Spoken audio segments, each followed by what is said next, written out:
Good to see you. Hanging in there. Haven't been better than I heard some of you. On the day of Allah. Nice to meet you. I think we probably do. I was online because a year or so ago. Session there. Do you participate in that? Maybe not. It was just for No, a small group, it wasn't. I remember that. Your other book, after your other book came out, so I remember that. Yeah. Anyway.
Greetings, everyone. You can all hear me. Welcome, Georgetown students, staff, faculty, and our guests. My name is Rochelle Davis, and I'm the Sultanate of Oman Chair and Associate Professor of Anthropology at the Center for Contemporary Arab Studies, which is in the Walsh School of Foreign Service here at Georgetown University. I am pleased to welcome you to today's event featuring Reverend Dr. Munther Isaac, who will be speaking about his latest book, Christ in the Rubble, Faith, the Bible, and Genocide in Gaza. The book is available outside, and we encourage you to purchase it from the Georgetown bookstore, which is right out there. This event is hosted by the Center for Contemporary Arab Studies, the Al-Walid Center for Christian Muslim Understanding, the Georgetown Program on Justice and Peace, and the Churches for Middle East Peace. I'd like to acknowledge that we are on the unceded ancestral lands of the Piscataway Anacostan people and that Georgetown University exists today due to the labor and lives of enslaved people. I also would like to note that a gentleman from the Schiller Institute is handing out literature outside. He's sitting in here. This is not affiliated with the university, just so you know. We do not approve or disapprove of these things. In his book, Reverend Dr. Isaac challenges mainstream Christians' uncritical embrace of the modern state of Israel. Speaking from his unique vantage point as a prominent Palestinian Christian pastor and theologian, he proclaims a truth that is rarely acknowledged. Israel's campaign to eliminate the Palestinian people did not begin after October 7th, 2023. Rather, the campaign is a continuation of a colonial policy with 19th century roots that has, since 1948, established systems of entrenched discrimination and segregation, ones that we have seen in South Africa's apartheid regime and imposed on Native Americans here in the US. Throughout his talk, Reverend Dr. Munther Isaac will be speaking about his experiences as a pastor in Bethlehem and as a Palestinian Christian. Reverend Dr. Isaac now pastors the Evangelical Lutheran Christmas Church in Bethlehem and the Lutheran Church in Beit Sahur. He is also the academic dean of Bethlehem Bible College and is the director of the highly acclaimed and influential Christ at the Checkpoint conferences.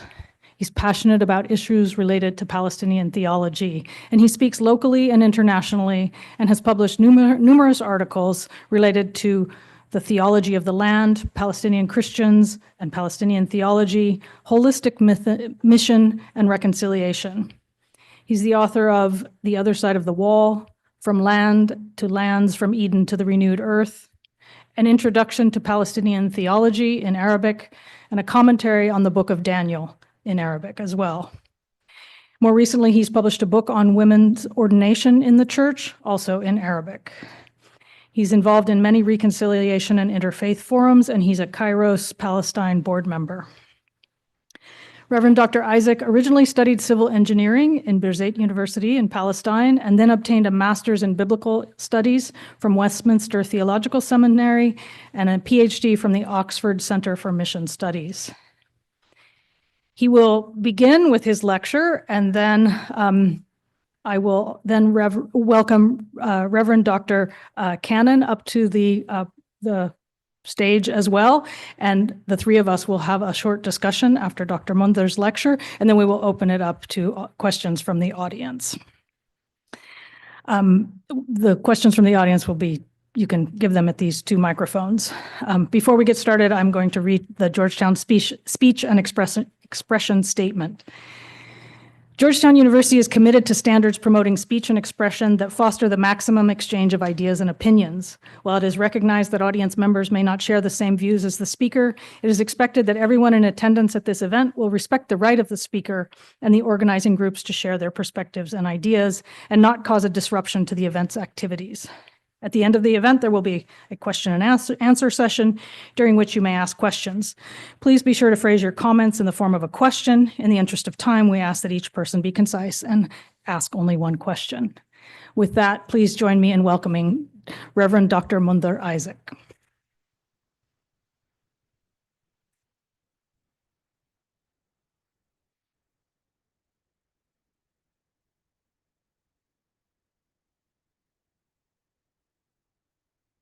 Good afternoon. Thank you, Dr. Rachel, for the introduction. Thank you, everyone, for coming. It's good to be here, although I wish it was in different circumstances, and I wish we're talking about a different topic.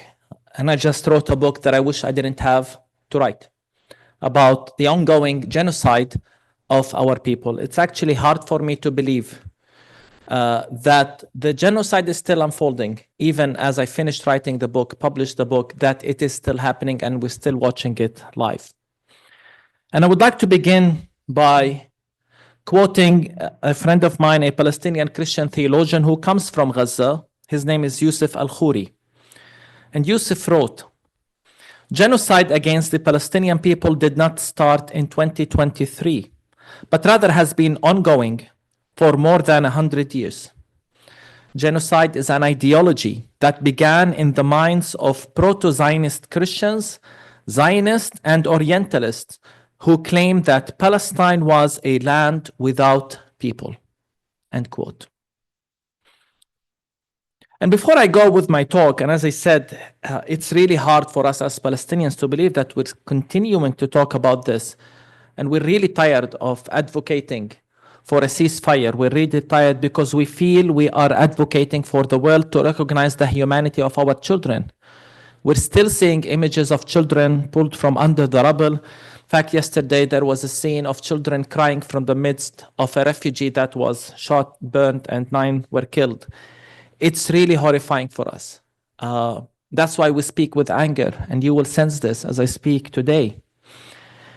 And I want to begin by clarifying that when I say genocide, whether in the book or here, it is not a term I use lightly. I was recently asked in a talk to a Christian group of Christian leaders, how do you understand or interpret the term genocide? And I answered, it doesn't matter how I understand it, because genocide has an agreed upon definition and criteria. It wasn't Palestinians who said or defined what a genocide is. It was the international community. Actually, it was predominantly the Western world in the aftermath of the Second World War as a response to the atrocities committed then. And the idea was that never again. That's why these criteria were set. That's why we have international laws. Not that they are perfect and not that they were always implemented. Nevertheless, when we talk about genocide, it is not our term.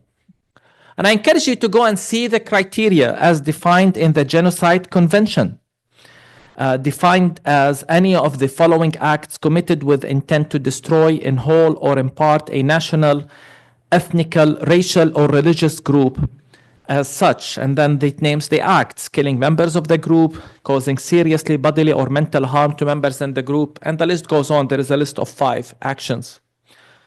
And now we have a mounting evidence and the witness of numerous experts that what Israel has been doing in Gaza fits these definitions and meet the criteria and accounts for genocide.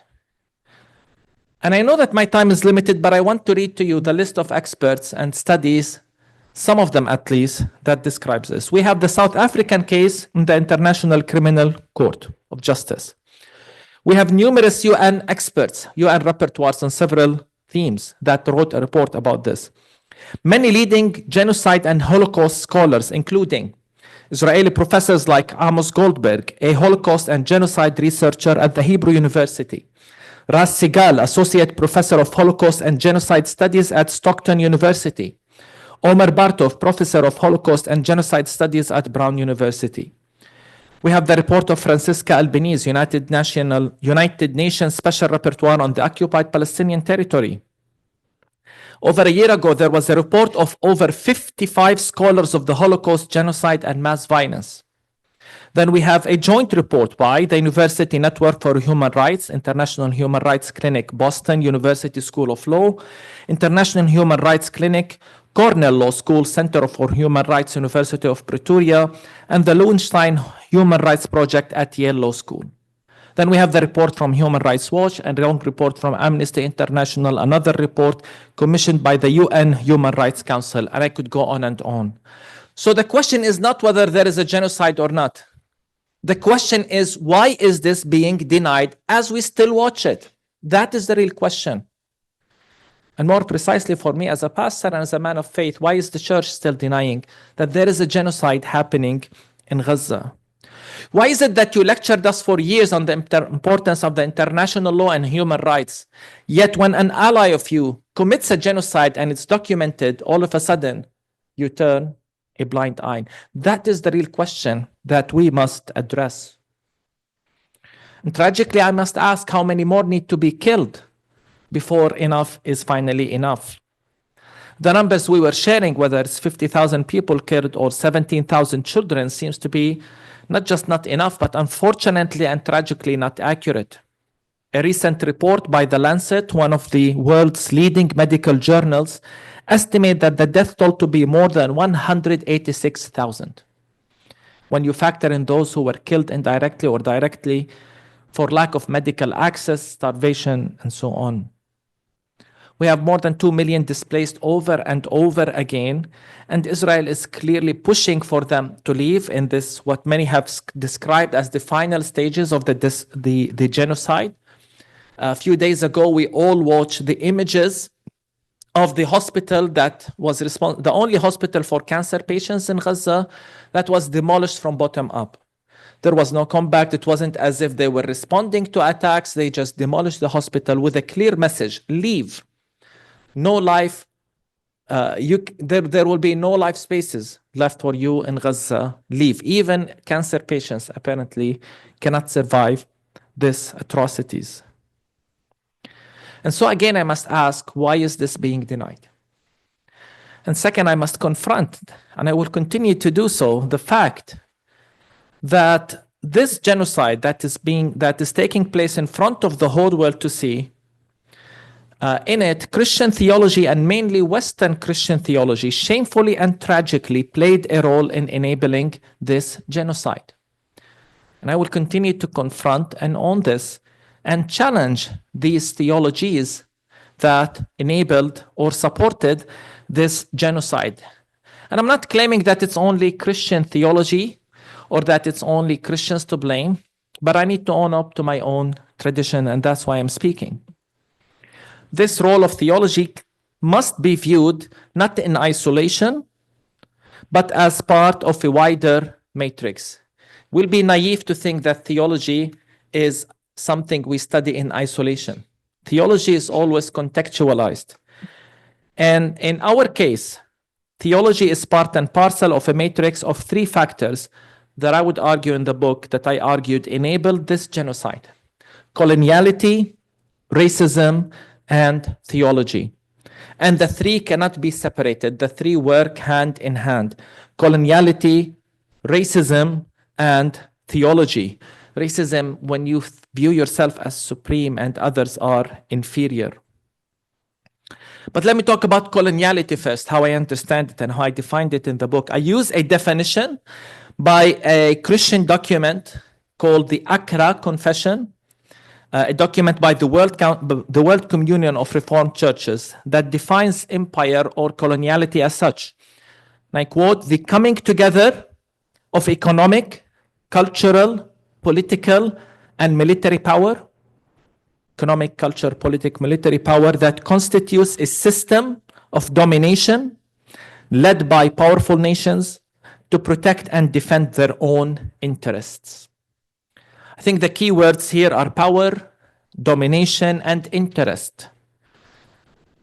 It's no surprise that in the context of Palestine, the United States and Europe continue to speak of Israel as an ally. And in fact, Joe Biden has said, if Israel did not exist, we would have to create it to protect our interest in the Middle East. In a very honest and stark admission. Let me translate this. Israel makes the United States stronger and richer. There is a relationship here. Israel is an ally. There is strong economic ties, political ties, military and weapon industry ties, and so on. There is a vested interest in supporting Israel because it brings more power and more wealth. Yet to do so, this domination and exploitation of other nations must be based on racism. Racism as the belief that some people groups have less dignity and worth than others. To put it simply, as such, it is okay to dominate and exploit them. This is what's behind this mentality of colonialism. We can go and take other people's land, use their resources, and so on, because you think of them as inferior. You think of yourself as superior, entitled. And so, as we have just witnessed recently, to boast that you will, and I quote, own someone else's land. This is what Trump said: we will own Gaza, and then make it into the Riviera of the Middle East by ethnically cleansing 2 million people. You only declare this when you clearly view yourself as superior and the others as inferior, even less human. And it was really interesting to follow the debates in this country about this plan. There was so much, I'm talking about the political debates particularly, there was so much discussion about the practicality of the idea. How are we going to own Gaza? There was discussion about whether the US should send troops to Gaza. No one cared that what was suggested is basically the displacement of 2 million Palestinians. It's as if we don't exist. As I said, we view us as less humans. Moreover, no one was concerned that what was suggested is the definition of ethnic cleansing, a war crime. So clearly now we move to an era in which many believe they are above the law. The rule of might is right. And all of this, as I said, is based on this racist mentality. We are entitled, we are better than others. And to dominate, you must dehumanize, which is really part of this matrix. And if you need an ideology or religion that turns coloniality and racism into good and righteous acts, then religion comes to service, or theology. Empire theology justifies and gives legitimacy to the sins of coloniality and racism by giving them more righteous names. As I said, the three work hand in hand. So to dominate, you must dehumanize. And to dehumanize, you need a discourse that turns the indigenous into terrorists. And then acts of colonialism into fighting evil and tyranny and promoting democracy and freedom, law and order, and self-defense. You need a discourse, and religion and theology comes to aid. You need those who whisper in the ears of Caesar that he is sent from God, and what he is doing is not just right, but will actually make us all great again. Empires everywhere need religion. They need a discourse that declares that you are entitled, chosen, destined, and superior. And to understand this, go and read the theology of apartheid in South Africa. Go and read what Christian Zionists say. Or for that matter, go and study the Israeli nation-state law, a textbook for this confusion of religion and supremacy. And in the case of Palestine, colonialism was described by theology as Jewish return to the land, which renders the indigenous Palestinians, including Palestinian Christians who lived in this land for centuries, preserving its heritage and Christian presence, rendering us as aliens and invaders. Again, this is the power of the theological discourse.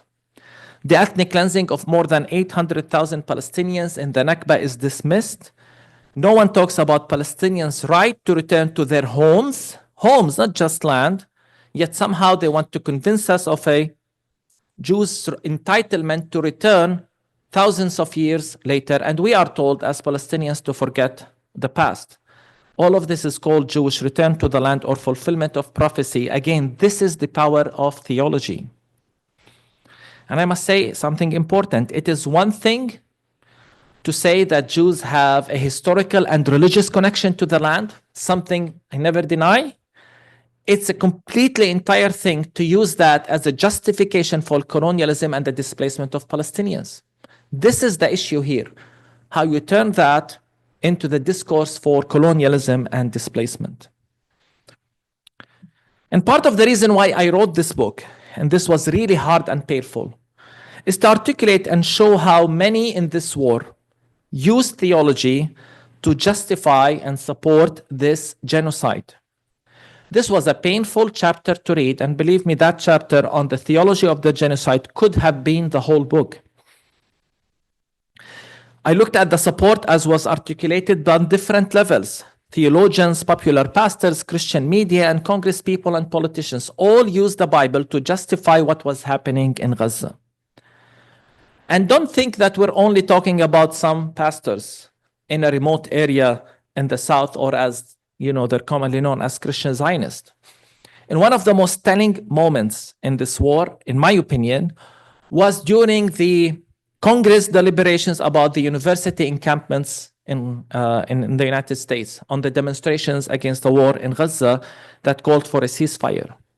In those Congress hearings, a congressman by the name of Allen was talking and interviewing the president of Columbia University.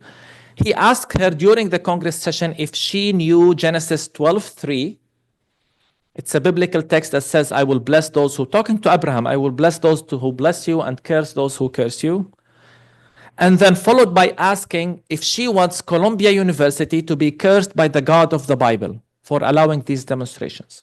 I kid you not, this is a congressman using the Bible to promote terror and fear and intimidation.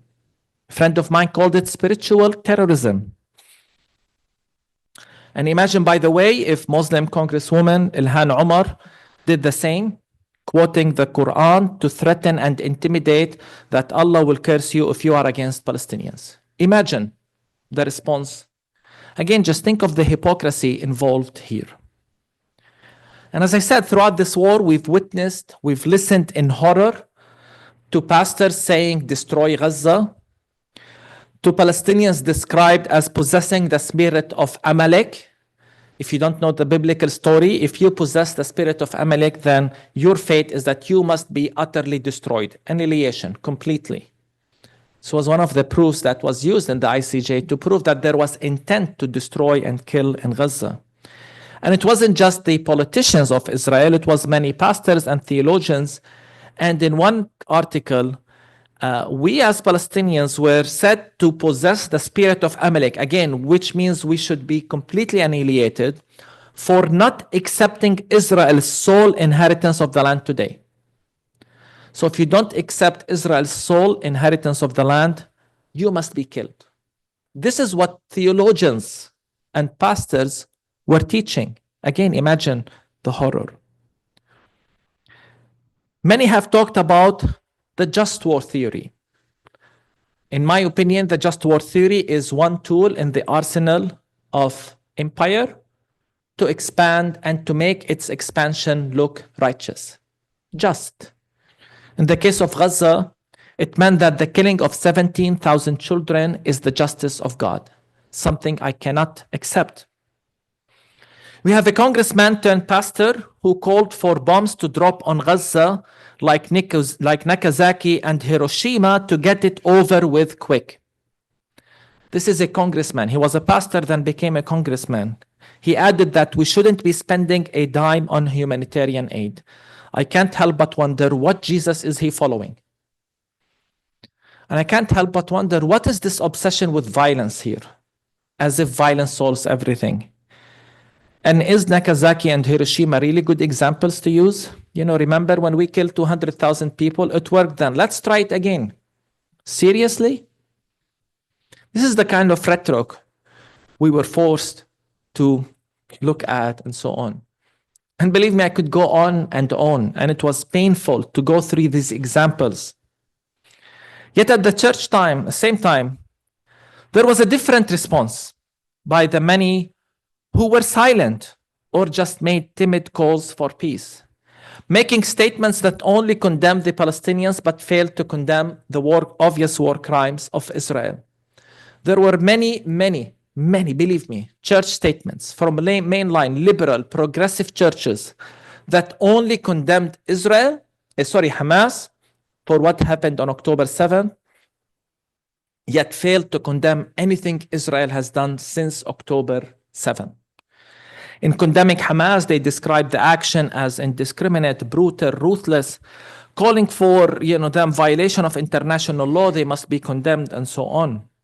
But when Israel's actions are described, in some instances, they were described as a human tragedy that deserves sympathy, but nothing about accountability or the language of war crimes. Many we thought were our allies, were in the progressive liberal camp, were silent or made such statements. And there were then many others who made calls for ceasefire, genuine calls for ceasefire, but these calls lacked any tools for implementation. Again, they were devoid of the language of war crimes, genocide, apartheid, and holding people accountable. They were a representation of what I described over and over as church diplomacy, church neutrality, this perception of peacemaking that positions oneself in the middle without taking a stand. One of the things that I always say, and many in our tradition say, Jesus took a stand. God takes sides. We cannot just hide behind this concept of neutrality. And finally, I must acknowledge, and I hope that all of what I'm describing does not blind me and others from seeing the many, many responses all over the world of people who stood and said, not in our name, ceasefire, calling for accountability and calling for even weapon embargo. Some Christian pastors and activists that I know were arrested, demonstrated in the streets, in the Congress, made their voices heard, contacted their Congress people, came to be in solidarity with us in Palestine, most notably those from South Africa and even from here, the United States, organized many visits. So I hope when I speak, you don't get the impression that it's everyone. And I'm very, very grateful for those who followed, I would argue, in the footsteps of Jesus and spoke truth to power. Because it is truth to power that we need to speak more than anything today. If I am honest with you, I am very tired of the timid and neutral language of many people of faith. That of the Palestinian-Israeli conflict. There is no conflict. There is a reality of settler colonialism, apartheid, and currently a genocide. None of these terms I use lightly. In the book, I show clearly the evidence about this, especially, by the way, apartheid. You know how many reports, well-documented reports, describe the reality in Palestine using the word apartheid? Numerous. Palestinians said and demonstrated this many years ago. No one listened. Until the nation-state law and the reports of Human Rights Watch, Amnesty International, and the Israeli human rights organization B'Tselem.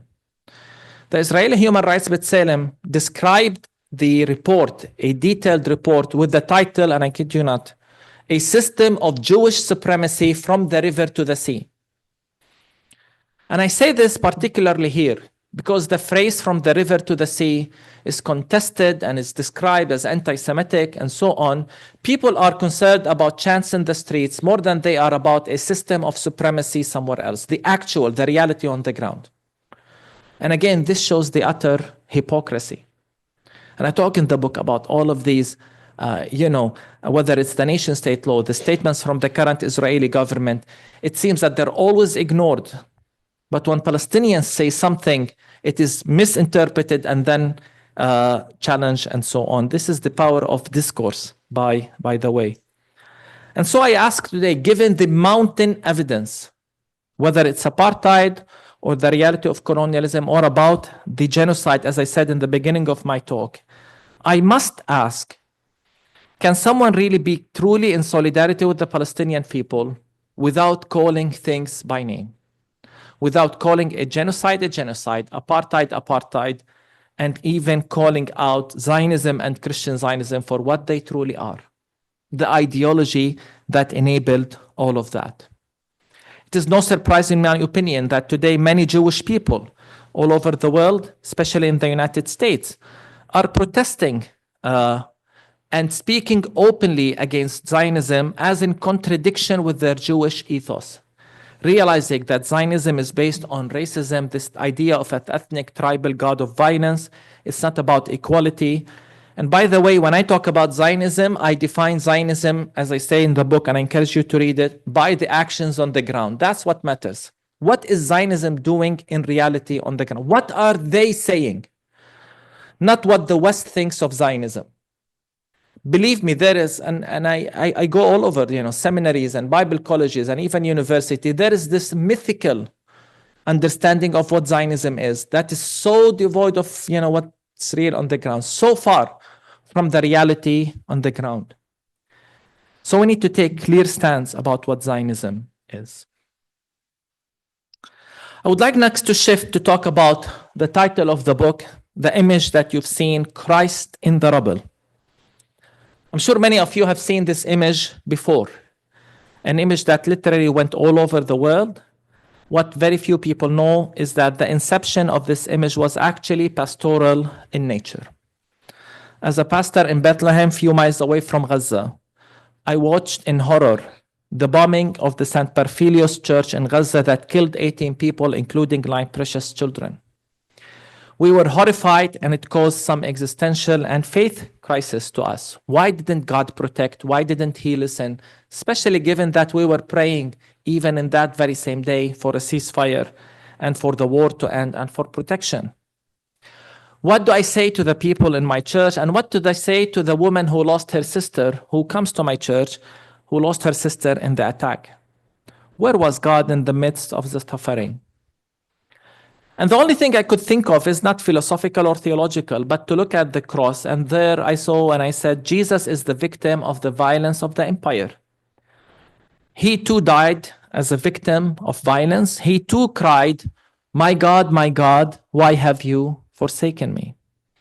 I saw in that God sharing in our suffering, being in solidarity with those who suffer. So I said, God is under the rubble in Gaza. He is in solidarity with those who suffer. He is in solidarity with the marginalized. He's in the hospitals. He's in the operation room. God is under the rubble in Gaza.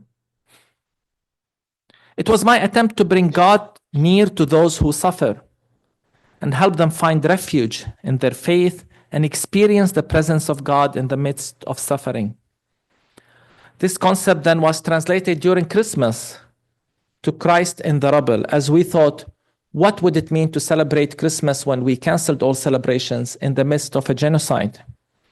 I shared with my church members this idea of placing Jesus under the rubble and creating this. And we all came together, several families with children. It was a very teaching moment to our children to think of others. And we created this beautiful, this image, hard image, I must admit. We were in tears next day in church. I said, this is the true meaning of Christmas, the solidarity of God with the marginalized and the oppressed. Jesus was born among the occupied. He was born in time of occupation. He too survived a massacre when he was born. He became, out of all places, a refugee in Egypt. This is the true meaning of Christmas, the solidarity of God with the marginalized and the oppressed. I added that if Jesus were to be born today, he would be born under the rubble in Gaza as a sign of solidarity with the oppressed. And I then added that in a time in which the world was and continues to justify and rationalize the killing of our children, our response is to see the image of Jesus in every child pulled from under the rubble. Quoting the words of Jesus in Matthew 25, whatever you have done to the least of these, you have done to me. We were broken by these voices we heard that justified these atrocities. And to me, I responded by saying, no, we see the image of Jesus in every child pulled from under the rubble. Again, it was a pastoral core more than anything, speaking to our people who are broken, traumatized by everything they're seeing. I then shared the image on my social media, and to say it went viral is an overstatement, is an understatement. It was hard to absorb, and the response was overwhelming. There was so much media attention that left me perplexed. Why is it that this image attracted so much media attention? It was overwhelming, believe me, to do numerous interviews in a short time. But I realized this is a platform that comes with responsibility. And that's why I continue to say people of faith must speak up in times like these.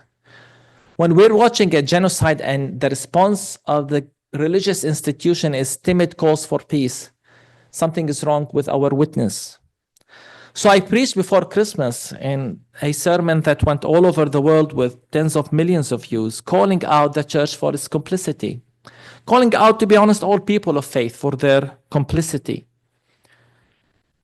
affirming that silence is complicity, affirming that Gaza has become the moral compass of the world, and asking, where were you when Gaza was going through a genocide? Why didn't we hear? I insisted that the true response of the church must be inspired by this message, which became our message to the world. God's solidarity with the oppressed must become our solidarity with the oppressed. And it's now exaggeration at all to say, and I here again speak as a pastor, that it is about the credibility of our Christian witness. The silence was too loud. It communicated apathy. I would argue it did not reflect the heart of God towards the broken and the suffering. It's the same silence that I see today, whether here or around the world, with the mounting injustice and tyranny that we're witnessing. And I can't help but ask, where is the good people of faith? Why are they silent? There is so much at stake, believe me. This is much more than Palestine. Because it seems we're going back to the days of might is right. I can own someone else's land without accountability.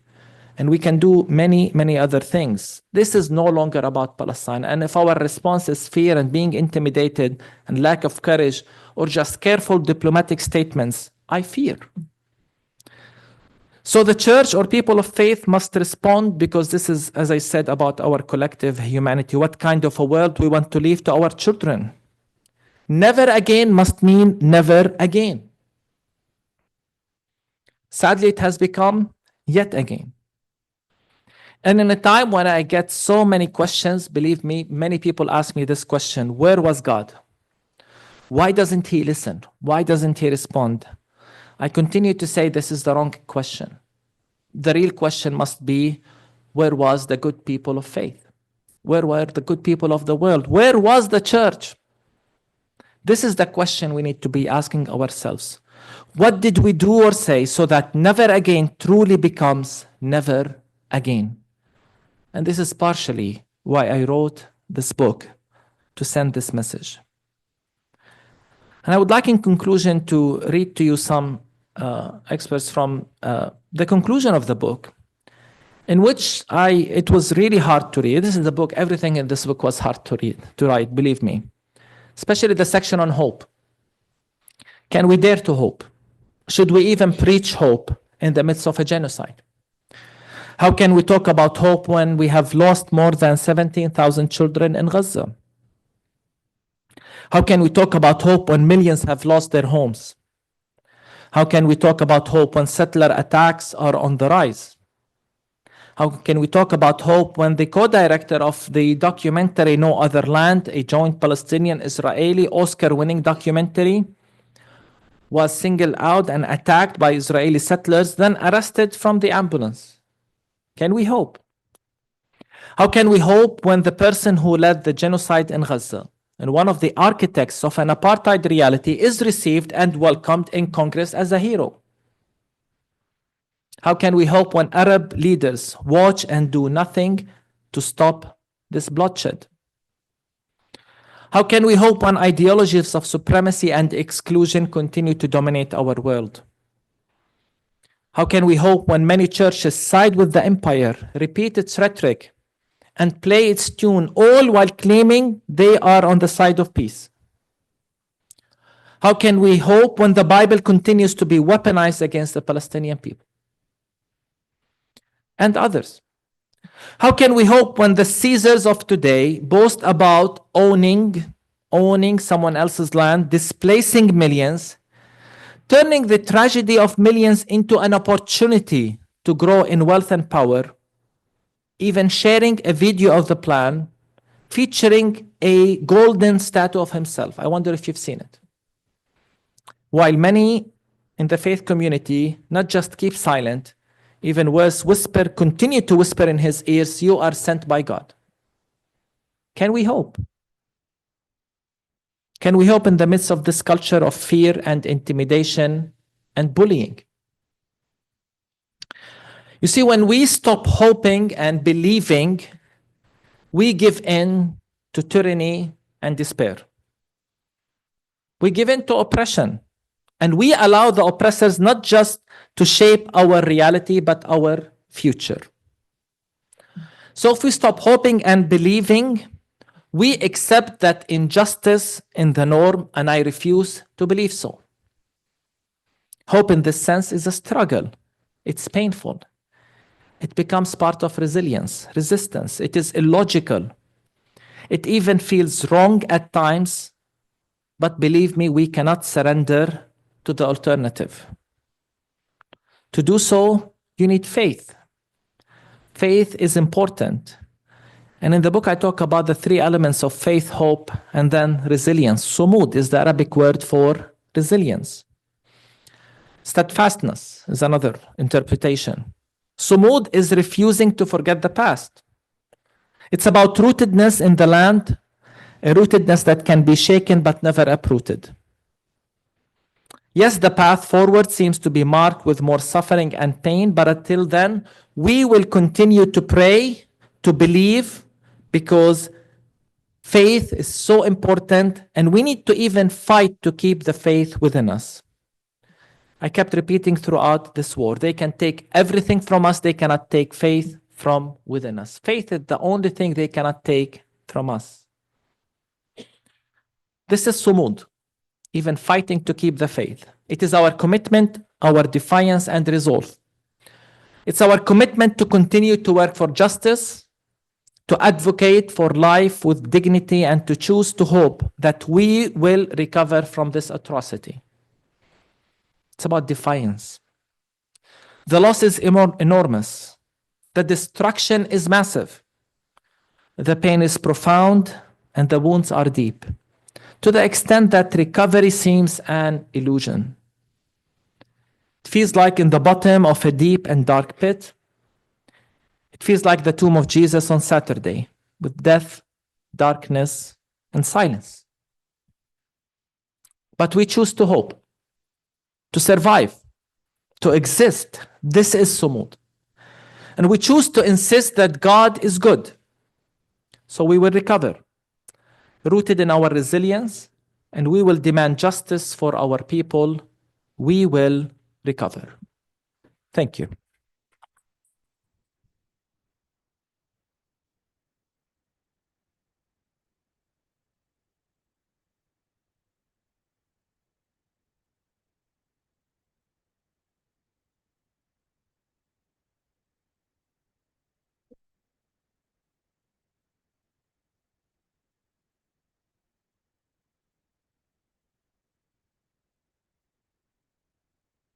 Thank you so much. And I'm sure there are many questions in the audience. And I am feeling very moved and inspired by your words. So I know how grateful we are that you were here among us.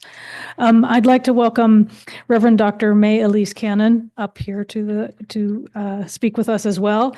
And she's the Executive Director of Churches for Middle East Peace and an ordained pastor in the Evangelical Covenant Church. Reverend Dr. Cannon formerly served as the Senior Director of Advocacy and Outreach for World Vision US on Capitol Hill, and as a consultant to the Middle East for child advocacy issues for Compassion International in Jerusalem. She has a lot of other places where she's been executive pastor, etc. In the interest of time, I will move past those and just Reverend Dr. Cannon holds a Master's of Divinity from North Park Theological Seminary, an MBA from North Park University School of Business and Nonprofit Management, an MA in Bioethics from Trinity International University, a doctorate in American History with a minor in Middle East Studies at the University of California, Davis. And she focused there on the history of the American Protestant Church in Israel and Palestine, and another doctorate in Ministry and Spiritual Formation from Northern Theological Seminary. And she's the author of several books, including the award-winning Social Justice Handbook, Small Steps for a Better World, and she's also editor of A Land Full of God, Christian Perspectives on the Holy Land.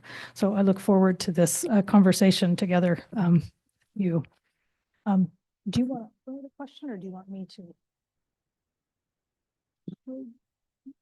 Okay. Maybe I could just start by saying thank you. I'm so grateful. I'm the Executive Director of Churches for Middle East Peace. We represent 36 member communions, denominations that are broadly ecumenical. That means Orthodox, Catholic, Protestant, Evangelical. I sometimes say that it's a miracle that we come together around anything, but it's true, because if you know anything about inter-Christian engagement, we don't agree on much. And these 36 denominations have come together around 12 policy positions related to the Middle East. And we represent roughly 88 million Christians in the United States. And part of our work is actually elevating voices like those of Reverend Dr. Munther Itzhak. And I had the privilege of endorsing his book, and one of the things I said about his voice is that I believe it's a voice that comes along once in a generation. I think his courage in speaking into this moment, I mean, Munther's a dear friend. I've known him for a long time, and I'm grateful for you.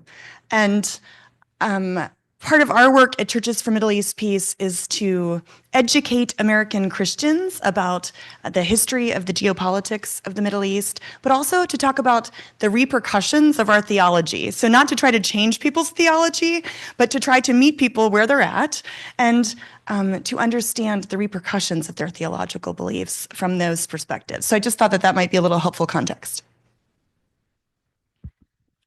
I have a question that I will start with. And I say this as you mentioned very deeply, you were talking about the idea of samud, right? Of resilience, of steadfastness. And you defined it in a way as fighting to keep the faith within us. And I wondered if you could sort of talk about that and both of you in terms of thinking both how we stay grounded in this moment, because many people in this audience have been being active, trying to end the genocide for now almost, I mean, more than a year and a half, and sort of keeping that faith and our faith in whatever the faith is, whether it's a religious faith or a faith in humanity or a faith in greater good or right or whatever it is, but to keep that and just how maybe you have examples that you're inspired from or sort of we can learn from as we keep the faith and stay Samdeen. Just turn it on. Turn it on, please. This is a difficult topic to talk about because I don't want to give the impression by romanticizing it that we're okay and that because we're not okay. And the genocide must end, and we should not talk about Palestinian Sumud as if, yeah, this can continue. So I hope you don't get this from my talk about Sumud. We want the war to be over. We're tired. But I think of Sumud as you have no other alternative. When you are drowning, you just keep fighting. And then you find strength, not just with those around you, but within you. And when I talk about faith, faith becomes the sole or the main source of comfort and anchor of hope because we have no other allies. To whom do we go to? Everybody left us as Palestinians. And not everybody, I know, but you get the impression, the perception back home is that we're alone in this. And that's when faith becomes so strong because you know you can, in a time when it seems no one else to go to, you go to God. And,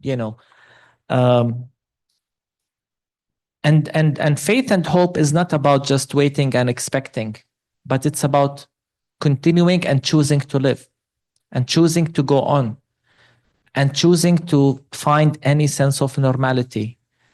It was so moving and hard to believe. The images of the people in Gaza during Eid al-Fitr, the Muslim feast of Fitr last week. They did their best to dress well and then to share images with all of us and wish us all happy Eid. In some instances, celebrating, taking pictures as if normality. And then you look in the background, it's all ruins. They did the prayers in the ruins of their mosques. I mean, what defiance? They're sending a message. We are alive. We want to live. We are a people who love life. This is the kind of sumud in that you can't just sit and feel sorry for yourself. You just stand up and begin rebuilding. And yes, it was so sad that many of them were killed in the Eid. Many of them, they were in the hospitals with their nice clothes on. And the surgeons had to cut them to try to rescue lives. But I think they were sending a message of defiance. This is nothing new to Palestinians. Believe me, many of us, when I think of Samud, are so determined to stay right now. So for me, being in Palestine right now is a decision. I decided I don't want to leave. Everything around me pushes me to leave. Humanly speaking, it's a stupid decision not to leave. Honestly, humanly speaking, I should start a better career somewhere else. I have the degrees that allows me. I'm not saying this to elevate my, this is not just me. This is many, many others. We chose to stay because we have a calling. We believe this is bigger than us. This is not just always about us. This is Sumud. When you choose to say, I want to continue the Christian heritage in Palestine. I want to continue my family's heritage, Christian or Muslim, and so on. And I think faith plays an important role in all of this. One of the things we say is despair is the luxury of the privileged. And so if Munther and his family can stay, and if the people in Gaza can still celebrate Eid, and then who are we to give up hope? And so one of the things we've sought to do to be faithful in the midst of this, it's been more than 540 days, 500 and some days, is that every single day we've summarized what's happened in Gaza and in the occupied Palestinian territories and in the broader Middle East in terms of war and violence and ethnic cleansing and genocide in a summary of news. And we've done it every single day for the last 500 and some days as a way of giving witness to all of the lives lost. And so no matter how long it goes on, we will continue in terms of trying to end it. And so that's a part of our seeking to be in solidarity alongside. Reverend Dr. Cannon, you have been with Reverend Dr. Munther on this for many, you've known him for many years, but you've also been part of this. What is some of the most important questions that he has been asked, in your opinion, or the most important questions that you have asked him that you want to hear him answer? So I have one for you. And actually, this probably comes more from my husband, who's not here. But, my husband talks all the time about if he were Palestinian, he would either be in jail or he would be dead because of the anger that he would experience.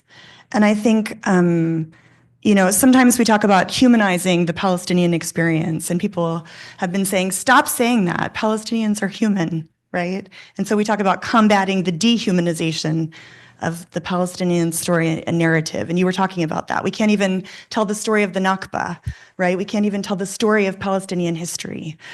And so, as a pastor, what do you do with the anger? What do you do?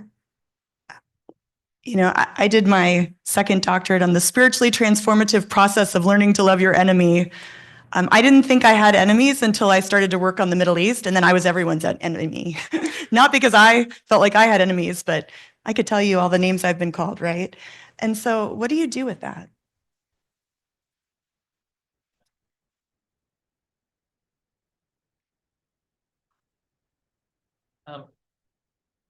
I'm glad that you mentioned what Paul says, if I were a Palestinian. In the book, I made sure to explain in detail what life looks like for Palestinians, not just in the last 76 years, but also in the last 16 years. And many times in the media interviews that I've done, many of them, I always say, before you judge or condemn Palestinians, walk in our shoe, and then I want to see how you will respond. In fact, and I quote him in the book, the head of the Shabak, the former head of the Shabak, the Israeli institution, for the Israeli security, it's like the FBI here. He said, if I were born in Gaza, I would have joined Hamas and fight the Israelis because of the constant daily oppression that we face. You cannot understand it unless you come and walk in our shoes. What happened on October 7th I cannot justify it as a pastor. I don't condone violence at all. Yet sadly, we saw it happening. We saw it coming. We said this. I wrote about this. We warned it's about to explode. The pressure is so tense. There is so much humans can absorb. What do I do with this anger, and how do we, as human beings? First of all, again, I'm a man of faith, and my faith shapes my responses. And one of the things is, and I learned this, as a follower of Christ, about the importance of not let hate capture you and not be enslaved by hatred. Otherwise, I will seek revenge. I will be a prisoner myself. I choose to be free. And in that manner, that's why, nonviolence is something important for us as Palestinian Christians, because it allows us to respond to evil and injustice, but not out of revenge and hate. And I have to always tell my students or my church this. The alternative is being this imprisoned, being in this state of imprisonment, wanting to revenge and kill and feeling angry. And by the way, there is another choice, which is to become numb. And if I become numb, I always say it's a betrayal of not just my humanity, but right now the humanity of the people of Gaza. If we grow numb to all of this injustice and in suffering, and to myself, so the response cannot be numbness, and the response cannot be seeking revenge and then engaging in the cycle of violence. And so I chose to channel this anger into creative acts of justice, advocacy, building whatever we can, promoting the culture of love. And by the way, nonviolence is not passivity. I hope you understand. I'm not a pacifist. I believe in creative resistance. I call for boycott. I call for sanctions. I engage. I lobby. I meet politicians. I speak up. I write books. I demonstrate nonviolently whenever possible.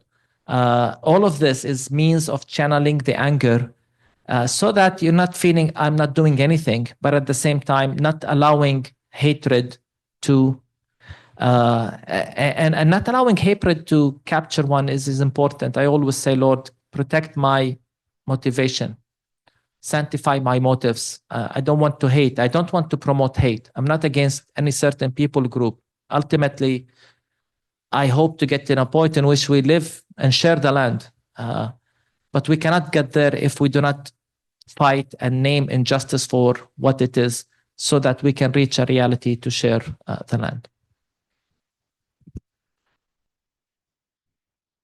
Time for one more.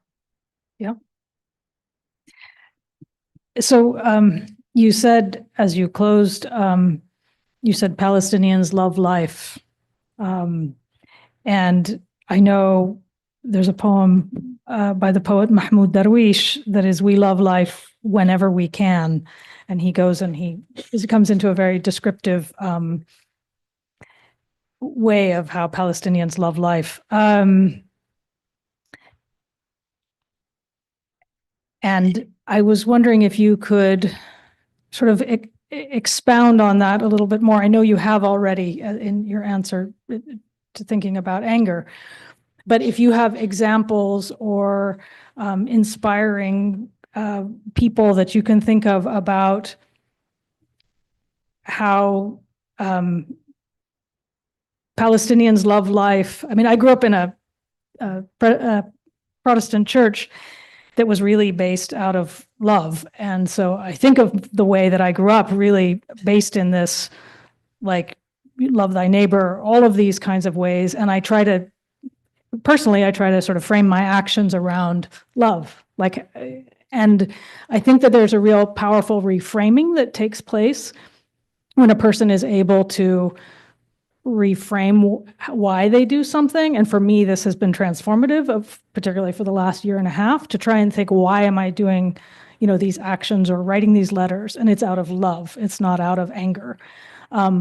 Doesn't mean the anger isn't there. It just means I'm trying to channel it differently. And so I was wondering if you had examples, either of you, about kind of, inspired by Mahmoud Darwish and others who use this idea of that, what you said, Palestinians love life. Yeah.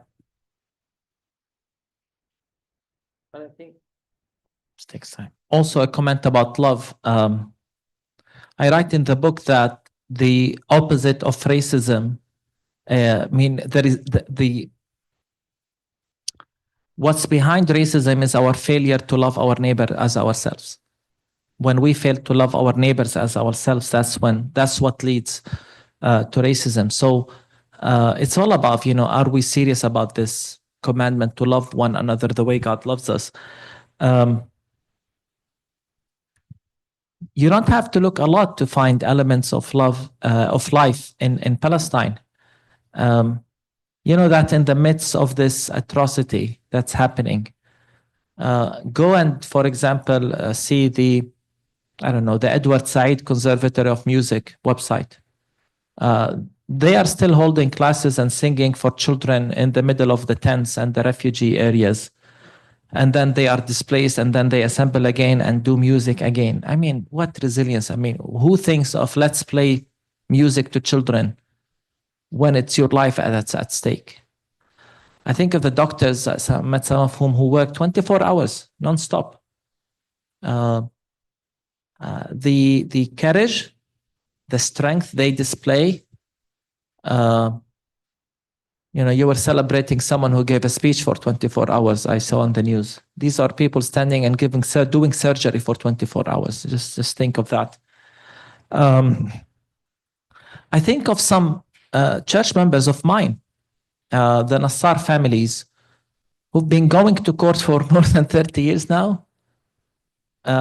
Israel wants to confiscate their farm, making it so hard to get to their farm, cutting roads, no electricity, no water, uprooting trees all the time. And then they always find ways to stay in the farm, go in and insist on planting trees. They uproot trees and they destroy it all. And what do you want to say? Oh, we'll go plant more trees. That's their response every time they uproot trees. And they have a big sign on the entrance of their farm: we refuse to be enemies. And to see them going to the farm every day and then going to court at least once a month, and your judge is the Zionist, your adversary is the Zionist, and they continue to, they have all the papers. That's why it's taking all these years, because Israel is still trying to find ways to confiscate. And we fear that ultimately they will take it by force. And to think that they had the opportunity to receive money from settlers and leave the farm, but they choose, no, this is the farm of our mother and our, the grandmother now comes to church and we ask her, what do you want to tell the previous generation? Love the land. That's what she says. Love your land. And you see when she greets me every Sunday, you see in her hand from planting. This is Palestinians who love life, who love their land, who are so much rooted. You cannot take this away from anybody. I think we are ready for questions from the audience. If anyone has questions, yeah, please go ahead. And if you would identify yourself, please.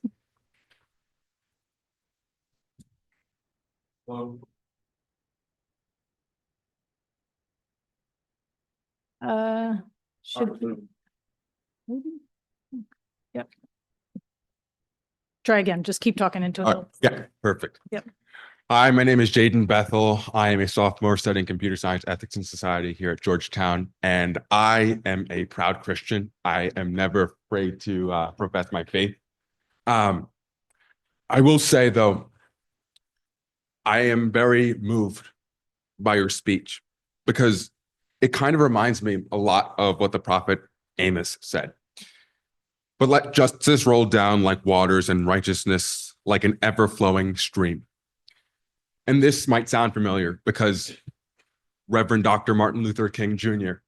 used this exact same Bible verse to move past the injustice my people, descendants of slaves, faced back in the 60s during the civil rights movement. And I can't help but to feel just so hurt by the fact that this is happening all over the world, but specifically in Gaza. And I just want to ask you, what is one way that you would recommend that Christians like myself who recognize that Jesus is in solidarity with the people who are facing injustice and people who are suffering, what is one thing that you would recommend to us so that we aren't complacent, like Dr. King attacked the white moderates at the time for saying that it's okay, it'll happen, equal rights will happen eventually. What do you say to those Christians, and what would you give as pieces of advice to me? Thank you. Good, thank you. So we listen to all the questions. Sure, why don't we take about 5 or 6 and then we can, Yeah. so go ahead, please. All right. Thank you so much for being here, Dr. Reverend. Thank you for being here and for your words. They're very powerful. My question is regarding American Christians, specifically. I'm from a evangelical background in the South, and a Baptist background in the South. And something that was really disturbing to me, around the time of October 7th was one, the just immediate acceptance, Christian acceptance of the common American political narrative around Israel and justifying it somehow biblically.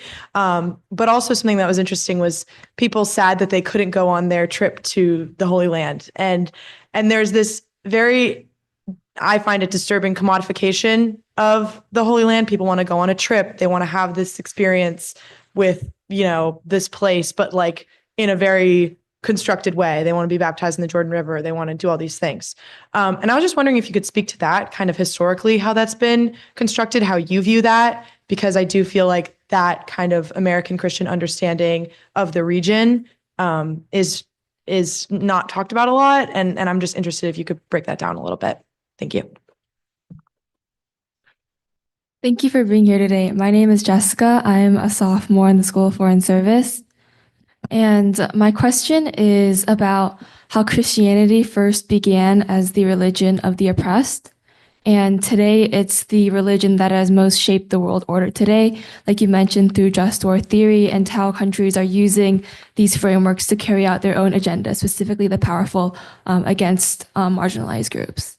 And so my question is,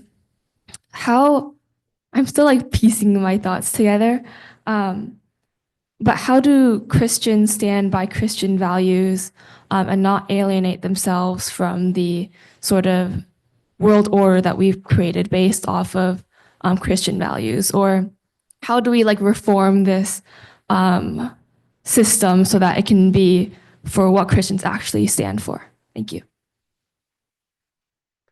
Hi, Reverend. Thank you for being here and for sharing your wisdom with us today. My name is Lucas. I'm a junior here at Georgetown. I'm from the Orthodox Christian tradition. Reverend, you're a dean at a Christian college in Beit Lahem, speaking at a Jesuit university in Washington, D.C. As we all know, and as you mentioned in your speech, university campuses have become key sites of the pro-Palestine movement. You've talked a lot about the role of the church in the movement and in supporting Palestine. But what is, in your view, the responsibility of religious and particularly Christian educational institutions in opposing the genocide in Gaza and the settler colonization of Palestine at large?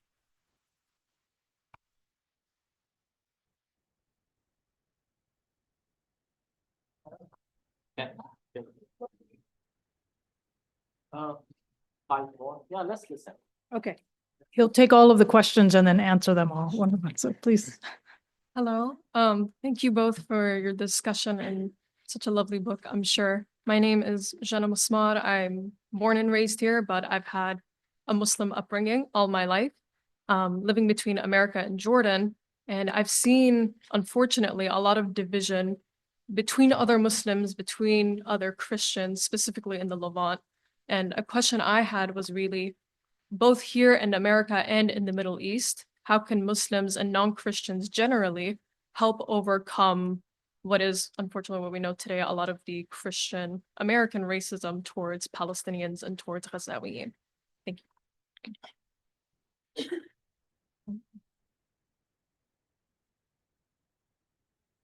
Okay. Hi, my name's Isaiah. I'm a sophomore in the SFS. This question's for Reverend Isaac. You talked about how some of the inspiration for your Christ in the Rubble sermon was just tackling the question of how can we hope in a time like this? And you looked toward the cross, where Jesus was in solidarity with the suffering. He too faced the oppression of the empire. Could you speak more on how there is hope in that, how there is hope in the cross for Palestinian Christians?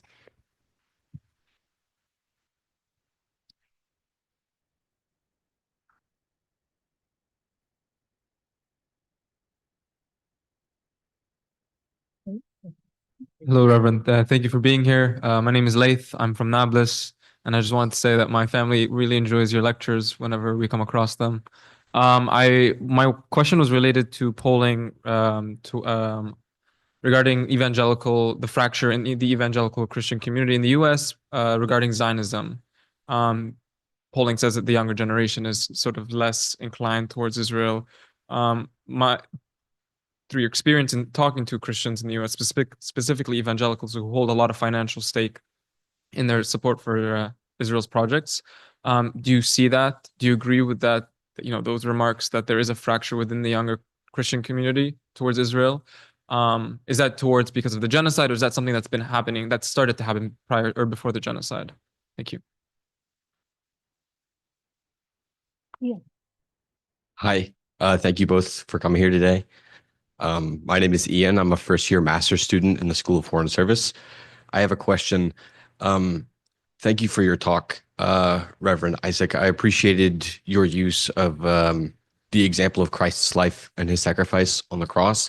I would be interested to hear, because you talk about the settler colonial regime in Israel and issues of land ownership and legal battles, I wonder if mammon enters into your theological analysis of this issue. So I'd be interested to hear if you have anything to, yeah, mammon.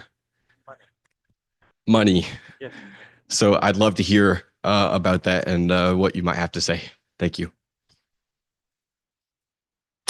Hi, thank you both for being here. My name is Zach. I'm a senior here at Georgetown.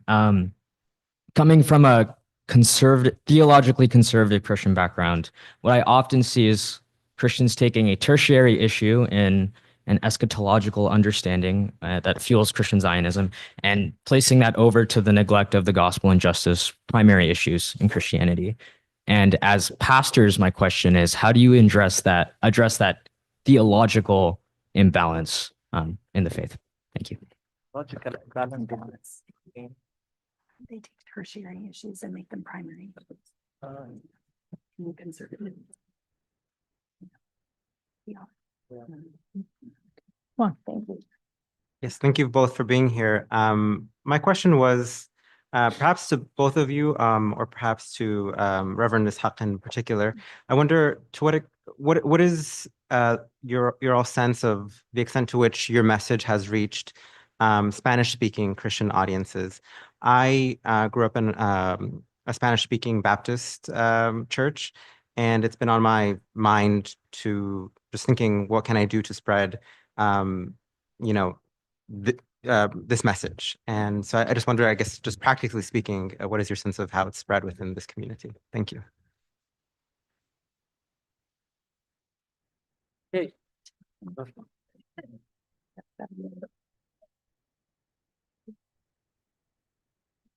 No, I made sure I wanted to listen to the questions because I tend to give long answers, and that would have meant that I would not have the time to respond to everyone. But it's important to listen. And before I get to the questions one by one, I want to make something clear. I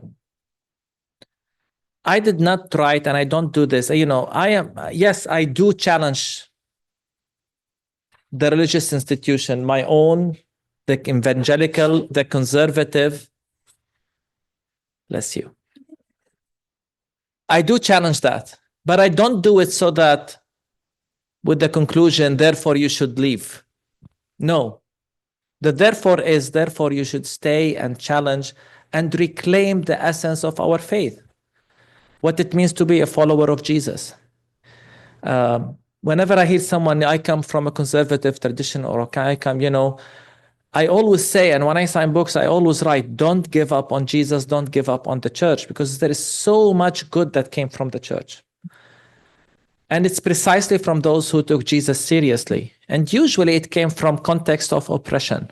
marginalization, which cuts to a lot of the questions you've asked, whether it's Martin Luther King or the question about the connection between Christianity and the religion of the oppressed.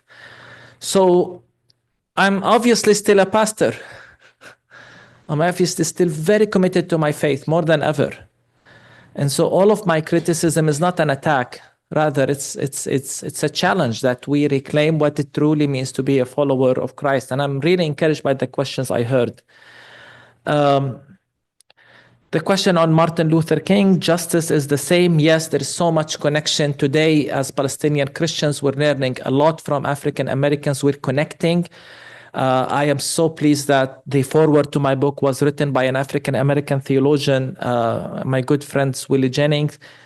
What is one way to engage? I would say first, what is one way or one thing? You engage with the voices. If you're a Christian, engage with Palestinian Christian voices. There's a lot material and resources and personnel, whether the institute I lead, Bethlehem Institute for Peace and Justice, the books we've written on social media and so on.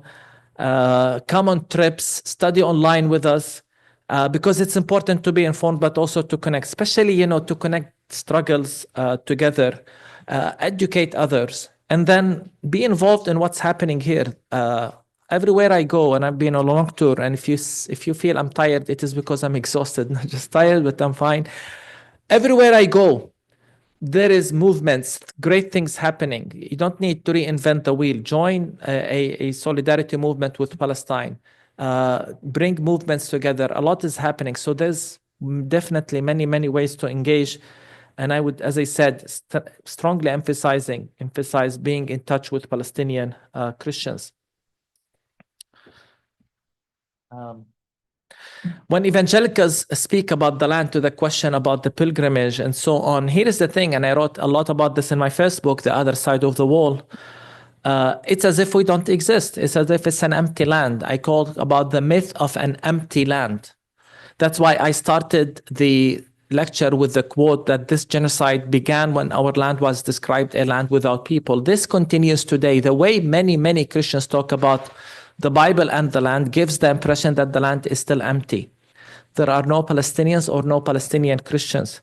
And I think it's important to challenge that by referring, what about the people on the ground? Are you not disturbed? And speaking out against such things. And as I always say, one way to begin such conversations with evangelicals is, have you heard of a pastor in Bethlehem? Or have you heard of Bethlehem Bible College or Bethlehem Institute for Peace and Justice or Bethlehem University? All of these Christian organizations and churches on the ground that, challenge that perception and then allow to have a much wider conversation on Palestine in general, not just a Christian reality. And believe me, and May can attest to this. We have seen many, many, many evangelicals, their eyes are open and turn 100 degrees into advocates for justice. They didn't know.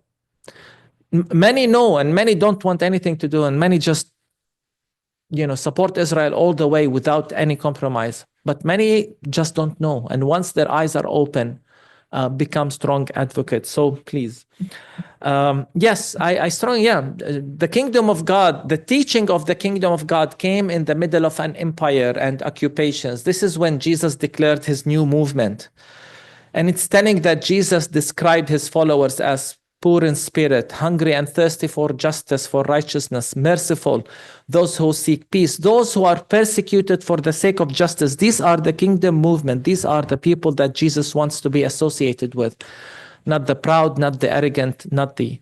And so we need to, in a sense, many today, to give it a fancy academic term, decolonize Christianity, whatever you want to call it. And the place to do so, whoever asked me the question, I can't identify you.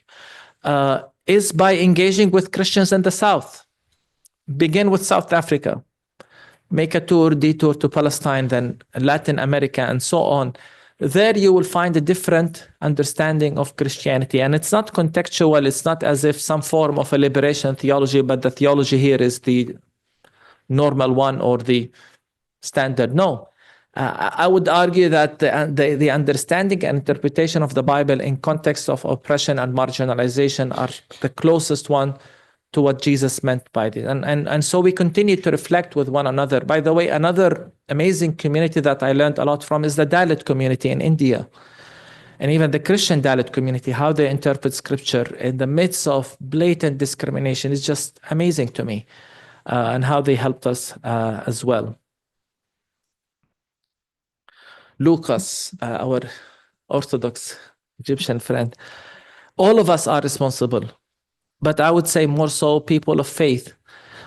People of faith, I would say, we have more responsibility upon our shoulders, whether churches or institutions, universities, because we claim to have values.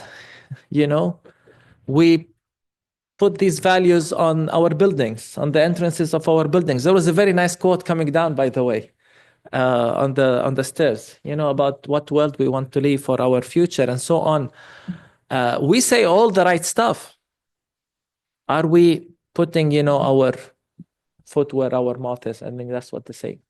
So all of us are responsible. All of us have this responsibility, especially when we claim to hold these values, and when we realize what is at stake. When we realize what is at stake, there's so much at stake, in my opinion. It's about our credibility. I have to finish. Yes, I understand the division that exists, but for Arabs and Muslims here, what I would say, be proud of who you are, be proud of your identity, stop being defensive, engage, take your role in the community, take your role in the political life, in the social life. Let the world see who we are. That's what I would say. We need to fight this bubble. Many times I feel let me talk about, I'm more into the Middle Eastern Christian community here. Many of them live in a bubble. I keep pushing them whenever I visit, get out of that bubble, engage, let the world know who we are. And I would say the same to you. And it takes being proud of who we are so that we don't have to be defensive about anything. And we don't have to, as if to answer about any particular political group or so on. We find hope in the cross because we feel Jesus is close to us. He identifies with our suffering. God is not far away from us. That's how we find hope in the cross. God is near. He feels our pain. He understands it. He feels the loss. But the story does not end in the cross. And that's the beauty of that story. In my epilogue that I read to you, I say we feel like the tomb of Jesus on Saturday, darkness, silence. But that's not the final word. It does not stop at the cross. But the cross is important because it reminds us of the importance of lament. I would even say, and it finds strange sometimes, embracing lament and pain so that we can reach to Sunday, to resurrection, to life. So the cross becomes a pathway to life. The cross must remind us that the final word is not for death, it's for life. The final word is not for darkness, but for light. So the cross is a pathway, but that brings Jesus so near to us in our pain. Laith, the young generation of evangelicals are changing. All the studies, and I've written a lot about this, and I monitored the Pew Research and many other studies. There was many studies before the war. Some say that it's the first Trump administration, I'm not sure, that created this first wedge between the younger generation and the older generation. Other studies point to the same idea that younger evangelicals tend to be more pro or neutral or both sides than the older generation. So that's definitely true, and I definitely see it. And I'm receiving a lot of invitations, believe me, to speak in evangelical schools. They're opening up, they're realizing something was wrong in that theology. I haven't seen any study after the war, but it will be interesting. Let's get the war over first, and then we'll do these studies. Yes, it's about money, it's about power, it's about mammon. Settler colonialism, it's about expansion, but it's at the same time a religious ideology. So we cannot just claim it is that without that. That's why I made sure to explain. To me, it's an element of three: colonialism, expansion, taking more wealth. And there are those in the Zionist group that just want more control, more use of the resources. But there are those who are motivated by religious ideology and clearly dehumanization of Palestinians. So it's not just one element. Spanish speaking, we wish we have not just time, but resources and people to help us translate our talks and sermons. We are overused, exhausted. There is a big, big need. I received lots of invitation to go and speak in Brazil and Argentina. We tried to go there several times, but it's hard because we don't have many of us. And we're fighting a machine that has been for years infiltrating the Zionist theology in evangelical churches. It's really hard for me to see how much Christian Zionism is strong in places like China, like Korea, like Latin America, and so on. So I have just a few things I need to say, and I think we need to close. Is that yes? So one of the invitations is to come and work with us, and we work together. And so it's an invitation to partnership. We do have sign-up sheets outside. And so if you sign up, we'd love for you to join our newsletter. We have opportunities for internships, for fellowships, for PhDs, PhD candidates, ABD, all but dissertation.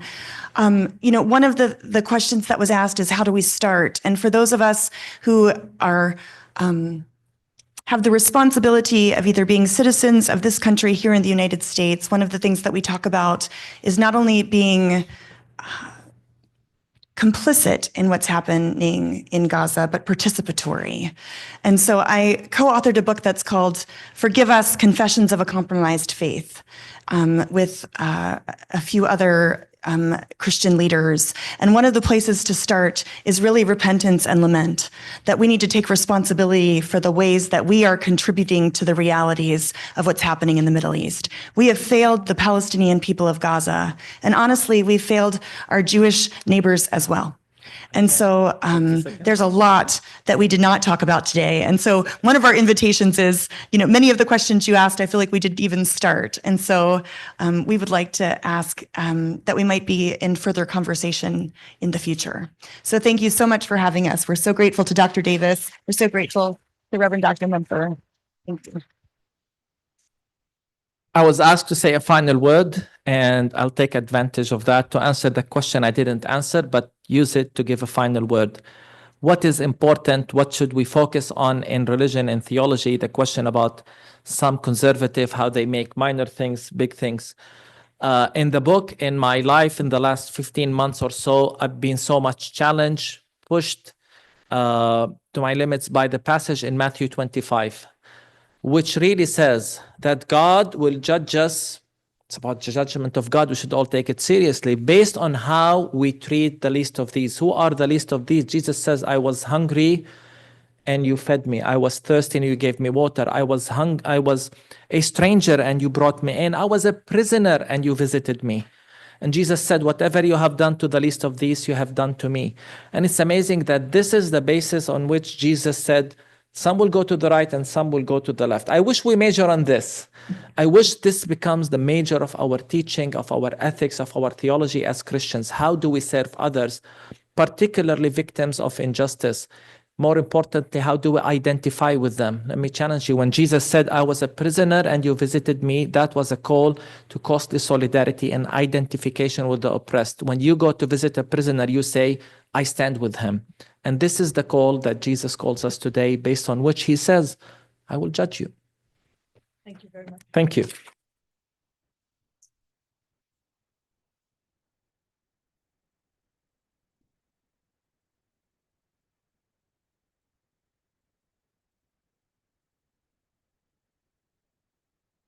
Thank you.